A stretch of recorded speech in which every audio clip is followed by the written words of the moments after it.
Hey y'all, Laura here with Cox Homestead, and today I'm going to show you just a little bit about how we process rabbits here at our place.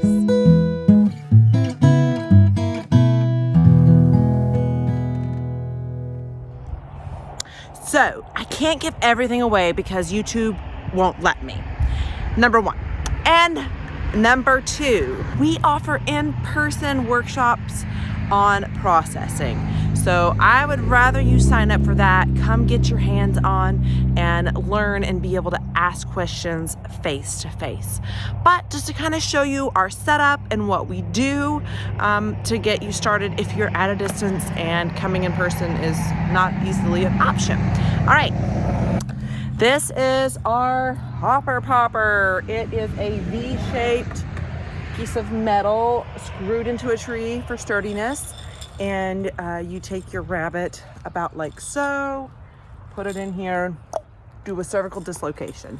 That is where we start the process, and then we bring them over here, which you can see a couple hanging and started here. And this has paracord string hanging down that we hang the rabbits from, and we can do 3 at a time. Especially during our workshops, that's handy. Right now, we just have 2 going at a time. We slit the neck, we start from the feet down with the evisceration, and that's how we roll.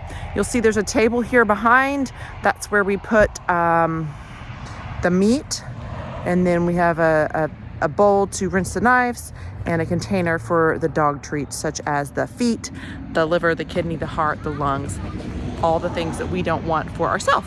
And sometimes they go straight to the dog, and sometimes they're in the fridge for the week as we feed it to them. We just have a table set up right here next to our processing stand that makes it easy and functional for us to process rabbits in a short amount of time.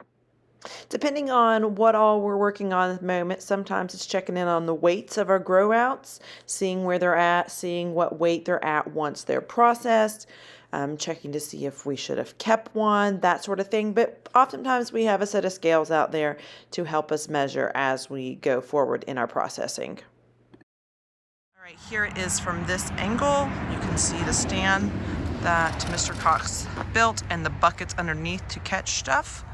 And then here is our table with our supplies. And we use a martini knife that is absolutely amazing. I will share a link to that in the caption. That's where it'll be.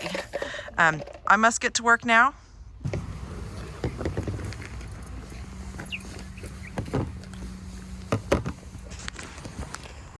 I about forgot to mention this white piece of plastic. It came out of the middle of our feed trough, or is it an IBC tote? There was waste from that we use this to just set up. If it's a windy day, it doesn't work as well, but if it's not a windy day, we bring the rabbits that we're going to process and hold them in here while we process. This allows the rabbits not to see what's going on. So if they're on docket to be next, they don't see it. I hope you enjoyed this behind the scene videos of what all we do in our processing day here at Cox Homestead. We have an in-person opportunity for you to come learn. April 20th, 2024. Here at Cox Homestead, we have a live and in-person rabbit processing workshop. It includes a martini knife that I mentioned and a rabbit that you will process and take home, as well as instructions on how to process, a few different dispatch methods, and quartering and cutting up and storing your rabbit meat. If you're interested, check out our website. It is linked below, and let me know if you have any questions. I'm happy to answer those, and I hope to see you here soon. Until next time, eat more rabbit!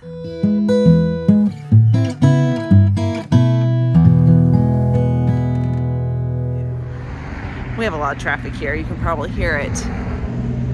Number 2,